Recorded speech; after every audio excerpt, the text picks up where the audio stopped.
O que aconteceu na corrida sprint do GP de Miami de 2026? Minha voz vai estar um pouquinho meio travada nos sons nasais, o famoso M e o N, você que assiste bastante vídeo deve estar percebendo. Estou com a rinite um pouco atacada, então tá ruim aqui o nariz a coisa, se a voz estiver estranha, é por isso.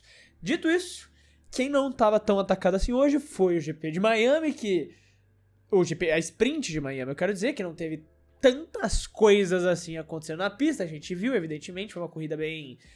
Eu não vou dizer parada, porque não foi parada. A corrida foi boa, eu não acho que ela foi ruim.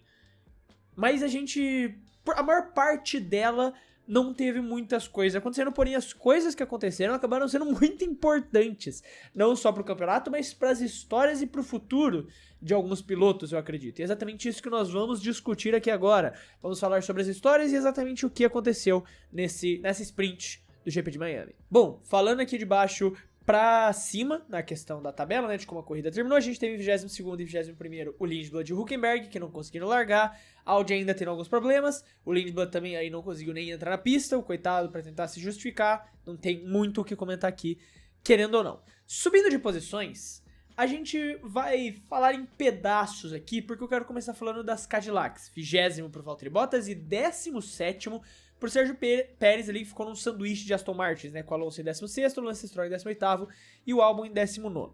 Mas eu queria começar puxando aqui um comentário, que foi o comentário aqui do Gustavo Souto Gomes, basicamente falando, Cadillac está melhorando, Sérgio Pérez foi bem até. E de fato, uma coisa que aconteceu nesse final de semana, que foi uma prova pra mim de que o projeto da Cadillac está evoluindo, é de que teve uma melhora clara da Cadillac. E pelo menos no Discord, né, que no Discord a gente fica conversando sobre a corrida, conforme ela tá acontecendo, tiveram algumas pessoas que comentaram lá, mas falaram que a Cadillac tinha melhorado, cadê essa Cadillac melhor que falaram? Gente, a Cadillac melhorar não significa que ela vai estar disputando pontos, não significa que ela vai estar na zona de pontuação. A Cadillac, ela melhorou, ao invés de estar 20 segundos de distância, tudo bem que aqui era uma corrida sprint, era menor, beleza. Ao invés de estar 20 segundos de distância dos carros na frente, ela conseguiu ficar aqui agora só o quê? Eu não tô vendo a tabelinha que vocês estão vendo aqui no vídeo agora, eu tô vendo outra tabela, né? Mas foi 76 menos 59, né? Então daí 60 menos 70, 15 segundos. Entendeu? É isso que eu tô falando. Eles cortaram esses 5 segundos a mais de distância. É isso que eu tô querendo dizer. Eles estão um pouco mais próximos, estão se classificando mais perto do pessoal da frente, estão terminando a corrida um pouco mais próximo do pessoal da frente. Esse é o grande ponto. A Cadillac nesse ano ela não vai brigar por pontos. Uma corrida caótica, pode ser que vá. Mas ela tem esse objetivo de aos poucos ir cortando essa diferença, porque é uma equipe que nasceu do zero, sabe? A grande expectativa era essa. Mas a discussão principal que eu quero trazer é o comentário do Vai Ser Grande o Chororô. Precisamos falar sobre Sérgio Pérez. A Cadillac hoje tem um piloto 1 e um piloto 2. A vaga do Bottas dura só até dezembro e a dupla da Cadillac pro ano que vem já é Pérez e Herta. E quando eu tava vendo a corrida, eu tava pensando um pouco sobre essa grande diferença do Pérez e do Bottas na prova.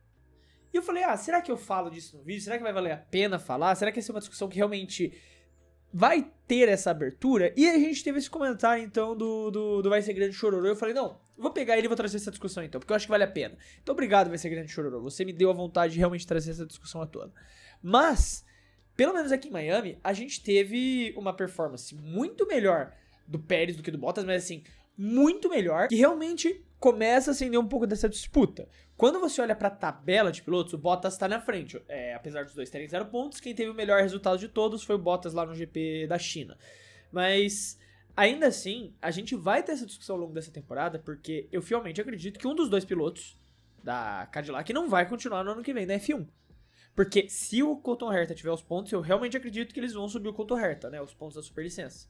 E vai existir essa briga de quem vai subir e quem não vai. E a corrida de hoje foi uma corrida horrível do Bottas. Na classificação ele ficou longe do Pérez, na corrida ele ficou mais longe ainda. E os dois correndo com os mesmos pneu duro, sabe? Isso é um ponto pra se discutir também, porque as Cadillacs estavam de pneu duro, o pessoal da frente estava tudo de pneu médio. E as Aston Martins, né, como o Alonso passou o Pérez, estava de pneu macio. Então isso faz diferença muita na corrida, a escolha de pneus que eles trouxeram.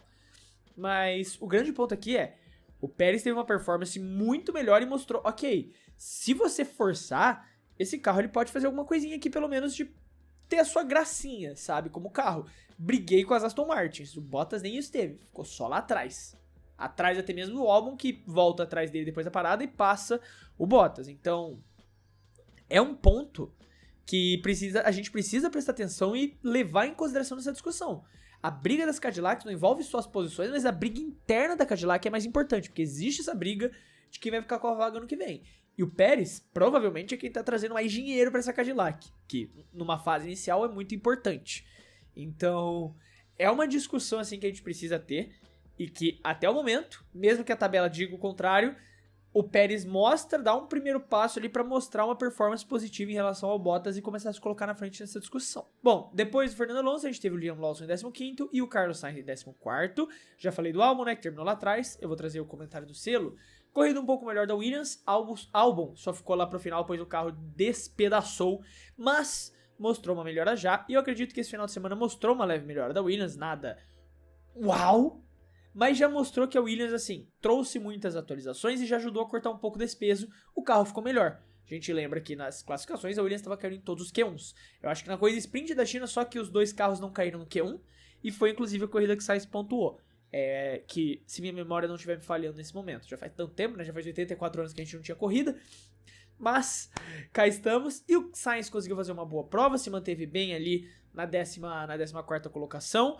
Uau, se não tivesse o carro se despedaçado ali, fizeram o Ozempic ali, esqueceram de tirar uns pedaços ali, que se descolou sozinho, teve que parar nos boxes e trocar a asa dianteira, mas o fato é que o Williams claramente demonstrou uma melhora nesse final de semana, inicialmente. Vamos ver como vai ser a classificação daqui a pouco. A classificação vai ser 5 horas da tarde, do horário de Brasília, neste sábado mesmo, para a corrida que nós ainda não temos certeza se vai acontecer amanhã, por questões de chuva e as leis dos Estados Unidos, né, por conta dos trovões. Se tiver tendo um evento a espaço aberto, Fórmula 1 obviamente é espaço aberto, não existe a arena Fórmula 1 fechada com teto solar ainda, e não, ironicamente seria um baita autódromo, mas eu acho que deve ser uma... Cara, quanto será que você gastaria pra fazer um autódromo teto fechado? Dito isso, não é discussão no momento, isso aí pode ser um tema pro futuro, não acho que nunca vai acontecer, mas quem sabe falar sobre isso. O fato é que, por conta das leis dos Estados Unidos, eventos esportivos em espaço aberto não podem acontecer em chuvas com trovões. E se estiver trovejando, a corrida tem que esperar um espaço de meia hora sem nenhum trovão. Aí a corrida pode retomar e, se passar do tempo máximo da prova, ela é cancelada. Mas, até o momento, a Williams demonstrou uma melhora. Na frente das Williams, e assim, é importante falar isso também, que a gente teve um caos nesse meio de pelotão. Se lá na frente faltou disputa, o meio do pelotão foi um caos. Porque em 13º e 12º a gente teve Oliver Behrman e Esteban Ocon. E a gente tem mais um comentário para discutir sobre isso, do Matheus Menei 9549. Ocon ultrapassando o Behrman, mesmo largando atrás. 2. O inimigo ainda é o mesmo. Porque no começo da temporada passada a gente tinha aquela brincadeira, que era sempre o Behrman largava lá no fundo, e o Behrman largava lá na frente e o Ocon largava lá no fundo. Terminava a corrida e o Ocon passava o Behrman. Sempre assim. Talvez as corridas da primeira metade do calendário sejam muito boas pro Ocon. Não é isso, não, porque o Behrman tá muito na frente dele no campeonato, né? O Ocon só tem um ponto, o Behrman tem 15, alguma coisa assim, é nessa região de pontos que o Behrman tem. Apesar de tudo, só não foi uma grande corrida do Behrman, ele é ultrapassado pelo Ocon na pista, e é importante pro Ocon se provar, né? No vídeo de ontem, da classificação sprint, eu bato nessa tecla. O Ocon, ele está num ano de provação, ele precisa provar pra Haas que vale a pena o investimento. E eu vou ser até um pouco mais duro aqui na régua. Não adianta só terminar na frente, fazer 5 pontinhos a mais que o Behrman no campeonato. Porque nisso, a Haas pode até falar, ok, beleza, se for um pouquinho melhor que o Behrman, legal. Mas a gente tá te pagando um salário de experiente pra você ser só um pouquinho melhor que o Behrman? Não vale a pena a gente pegar um outro piloto que vai ser mais barato, que pode ser igual ao Behrman, ou um pouquinho pior que o Behrman, e a gente vai economizar nisso, e talvez seja até melhor, sabe? Um outro experiente, como o Tsunoda, no caso, também é uma opção. Que, beleza, a gente paga mais barato do que tá pagando pro seu Ocon. E pode ter um resultado parecido. Então, o Ocon, ele não precisa só se provar, mas ele precisa se impor. E eu acho que esse é um começo. Não é bom o campeonato dele ainda. Não muda a visão que você tem sobre o Ocon na temporada. Ele precisa fazer isso consistentemente e com frequência até o final do ano. Mas, até aqui, tá fazendo o papel que precisa. Largou mal, recuperando a pista, passou o Behrman, que não fez a sua melhor corrida das boas corridas que ele vinha fazendo até aqui. Seguindo a tabela, tivemos Gabriel Bortoleto em 11º, que ficou confortavelmente rápido a ponto das Haas não alcançarem ele, mas confortavelmente lento a ponto de não conseguir acompanhar o pelotão da frente. O que fala muito sobre a Audi é aquela discussão que a gente vinha tendo sobre a Audi de o carro não é ruim. é um decente carro de meio de pelotão, só tem um problema do motor, que nesta largada não apareceu. Será que corrigiram? Será que é um problema que, como em outras largadas que tiveram essa temporada, pontualmente pode não acontecer? Talvez se você acerta o ponto exato do carro da largada, você consegue não ter o problema, mas é um ponto difícil, e daí por conta disso acontece mais vezes deles não conseguirem largar bem do que largar bem. Não temos como saber, vamos esperar amanhã, corrida de domingo, pra gente ter, se tiver, pra gente ter essa resposta, por favor que tenha, cara. Eu só quero uma corrida completa pra assistir. Mas, boa corrida do Bortoleto, sólido. Com o carro que tinha, fez o melhor que poderia fazer, se afastou dos carros de trás, não era rápido o suficiente para chegar nos carros da frente, largou bem, trouxe o carro para casa e ficou em 11º. Torcemos para que na classificação hoje faça melhor. 19º e 8º lugares, tivemos aqui o Franco Colapinto, vindo de um bom começo de final de semana, né? Não vinha fazendo por justificar esta renovação, apesar de que na China fez uma boa corrida, mas no Japão decaiu de novo, fazendo uma péssima prova, e agora em Miami começa bem. Vamos ver como essa montanha-russa vai terminar. Que ele torce para que seja só uma montanha-russa de subida, para que ela continue indo só nessa direção aqui. Se vai ser ou não, descobriremos ainda, mas até agora um bom começo de final de semana do Franco. Hadjar, ele mesmo se questionando depois da classificação sprint ontem, ele deu algumas duras a si mesmo, falando, pô, eu tava indo bem, eu não tava tão atrás do Max, nos últimos finais de semana eu sempre tava próximo dele, eu não sei o que aconteceu, eu fui muito mal, muito mais lento que ele, vou tentar corrigir isso pra classificação principal, mas não estou satisfeito e eu não sei o que aconteceu pra eu ir tão lento. Assim, não estou torcendo pra que aconteça com o Isaac e nem acho que vai, mas sempre começa assim com os outros companheiros de equipe que deram errado. Começa com esse, tem uma corrida ruim, daí fica, pô, mas o que aconteceu? Eu tava tão bem? Eu tava perdendo? O que aconteceu? Por que eu não tô bem? Gasly sempre fazendo milagre com o carro do Alpine, largou atrás, passou os dois e terminou como o primeiro da zona de pontuação, trazendo um pontinho pra casa, separando este bloquinho da Alpine, que tá isolado no seu bloquinho também, apesar do Hadjar ter ficado no meio. Vamos para as equipes que estão de fato na frente. A Ferrari com Lewis Hamilton em 7º lugar, o Antonelli em 6º, porque ele sofreu uma punição de 5 segundos por track limits, né, limites de pista, o que fez ele cair da 4ª colocação que ele terminou para o 5º lugar, atrás do Max Verstappen, que teve uma boa briga com o Lewis, e a gente tem até um comentário disso, do Vinícius Correia. Hamilton e Verstappen, lembrando 2021, trouxeram novamente aquelas memórias das disputas do Lewis e do Verstappen. Ano passado já teve algumas briguinhas entre eles, mas os carros ainda estavam em patamares diferentes. Hoje Ferrari e a Red Bull estão mais próximas, apesar de não estarem tanto, mas estão mais próximas. E trouxeram aquele gostinho bem 2021 mesmo. Briga de posição, o Verstappen empurra o Hamilton pra fora, tem que devolver, mas depois chega, passa e vai embora. Abre em relação ao Lewis pra ir embora, deixar quieto, né? Ele iria terminar em 5º lugar, 6º lugar, perdão, com a punição do Antonelli. Ganha mais uma punição, mais uma posição, perdão, e sobe para 5º lugar. Um bom final de semana, né, por parte do Max, finalmente. Se o Max não tá falando mal do carro, é porque a gente tá vendo coisas, é porque o carro tá melhorando, né? Red Bull já trouxe várias atualizações nesse final de semana, inclusive a asa Macarena deles lá, que uma boca de baleia gigantesca, um bagulho imenso. Tudo bem ali, né? Pô, a Ferrari trouxe a asa Macarena, todo mundo já achou maluco, tipo, olha que incrível aqui, a asa virando sozinha. A Red Bull falou, é o Kiko, sabe? O Kiko com o Chaves. Ô mãe, olha aquilo aí que o Chaves tem, não se preocupe, meu querido. Pegou lá e trouxe a asa Macarena versão boca de baleia ali pro Verstappen poder utilizar. Inacreditável, mas assim, claramente houve uma melhora por parte do carro da Red Bull, pelo menos nas mãos do Max, que consegue fazer essa boa corrida, terminando na 5ª posição. E o Russell termina em 4º lugar, mas ele termina em 4º lugar por conta da punição do Antonelli. E eu vou trazer uma discussão aqui pra vocês. Eu vou trazer primeiro o comentário do Paulo Gabriel, 3227, e o Russell perdeu para o Antonelli na classificação e na pista. E de fato perdeu, na classificação e na pista. Só que aquele ponto que eu falei, o Antonelli cometeu erros de novo. Na largada, o Antonelli largou mal de novo, assim como ele tinha feito no Japão. E dessa vez não teve um safety car pra corrigir ele, perde a 2ª colocação, cai pra 4º, o Russell até tenta disputar, mas não consegue, e vai mal na pista, e de fato, em ritmo de corrida, lá na pista, o Russell estava melhor. O Antonelli estava melhor e merecia ter terminado na frente. Mas cometeu uma infração e levou uma punição justificada por isso, perdendo posições. Então o Antonelli, mais uma vez, cometeu erros aqui. E é o que eu falei, né? Eu já trouxe a discussão, não é pra atacar hate, porque eu acho que ele vai cometer erros. E eu ainda acredito que esses erros podem custar um campeonato pro Antonelli, no segundo ano dele. Por essa inexperiência, por ser tão jovem, por ter um companheiro... É que eu não vou dizer que talvez não cometesse esses erros, porque eu acho que o Russell cometeu muitos erros até agora, né? A classificação mal, a corrida não foi tão bem também. Mas não foi ele que levou uma punição e foi ele que terminou em quarto lugar e fez 2 pontos a mais que o companheiro.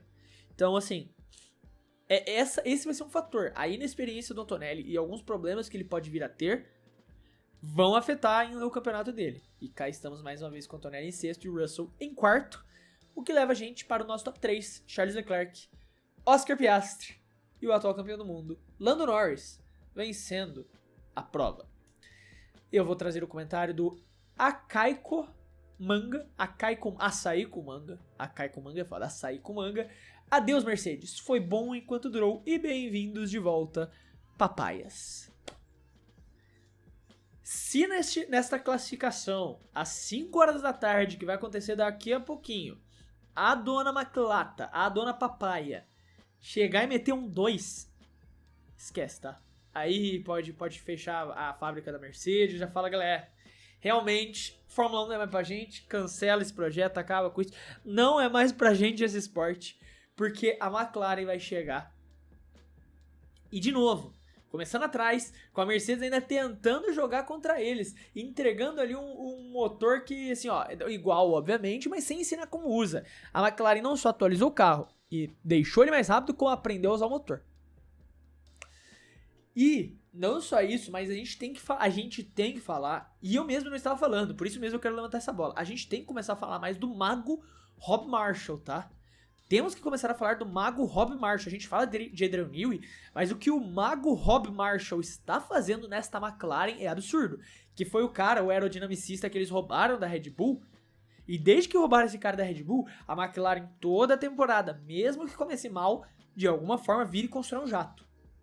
Temos que falar mais do mago Rob Marshall e o que ele está fazendo nessa McLaren. Todo ano, não importa o que aconteça, se ele erra a mão de primeira, beleza. Às vezes, o melhor chefe do mundo vai errar o prato uma vez. O cara pode ser o melhor chefe do mundo. Um dia ele vai deixar o bife passar um pouquinho do ponto, ele vai errar a mão de sal no molho, ele vai errar um temperinho ali, vai esquecer uma coisa no fogo ligado. Acontece, é ser humano, o erro faz parte. Então mesmo quando o Rob Marshall começa a mal ali, ele vai lá e faz o carro dele melhorar. E daí ele só torce pra equipe que trabalha ali com o motor também fazer a parte dela, entender como usa ali, saber ligar, montar os leguinhos do motor pra fazer funcionar o bagulho bem feito. Tendo isso, a McLaren vira um monstro. 1-2 da McLaren, numa pista que tradicionalmente é boa pra eles também, claro, isso é importante ser ressaltado. A McLaren nos últimos anos vem tendo boas corridas em Miami, então isso com certeza contribui pro que nós estamos vendo, mas temos que ficar de olho aqui, porque possivelmente estamos falando de uma McLaren que muito mais cedo do que o esperado chegou na Mercedes e já pode querer passar eles pro final do ano. Só para não deixar de falar, né? Charles Leclerc em terceiro, mais uma boa corrida. Ferrari não está longe, novamente. Ferrari está muito bem no campeonato, tem um bom carro. Só falta realmente ali a questão do motor que está atrás da Mercedes. Isso impacta muito na possibilidade de disputa. Mas o carro da Mercedes, da Ferrari, claramente não está mal. Charles Leclerc em terceiro deixa isso claro.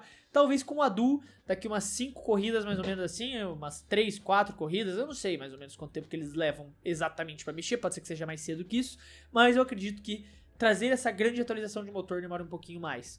Então umas 3, 4 corridas eu chuto, pode ser que a Ferrari já com o Adu possa se recuperar dessa desvantagem e estar mais próxima. Mas até o momento é o terceiro carro do grid, e a McLaren já tá querendo brincar de ser a primeira. Mas aí tá a reação da corrida sprint do GP de Miami de 2026. Eu quero saber, como sempre, o que você achou, se você concorda, discorda, o que você tem a dizer em relação ao vídeo. Não esquece de deixar nos comentários que eu sempre quero saber a sua opinião. Lembrando aqui também que se você gostou do vídeo e quiser ajudar o Clube da F1, você pode fazer isso se inscrevendo no canal, porque ajuda muito a poder continuar produzindo todos esses vídeos aqui pra vocês. Lembrando aqui os horários de hoje. Fechou aqui a aba, eu não acredito nisso. Aqui. Teremos classificação hoje às 5 horas da tarde do horário de Brasília e a corrida é amanhã no domingo, 5 horas da tarde do horário de Brasília. Lembrando que fazemos live no Que Pódio é Esse, o canal que eu faço junto com o Kevin, com o Fernando, e lá nós fazemos live assistindo a corrida. Estaremos lá 4h30, meia horinha antes mais ou menos a gente abre a live. Você pode entrar lá, a gente conversa, debate, ficar conversando com vocês enquanto assiste a corrida. E no mais é isso. Não tem mais nenhum aviso pra fazer hoje. Estou curioso pra ver o que vai acontecer nessa classificação. Bem curioso. Acho que teremos um potencial alto de resenha nela. Dito isso, quero deixar um abraço pra você que ficou até aqui. E até o próximo vídeo.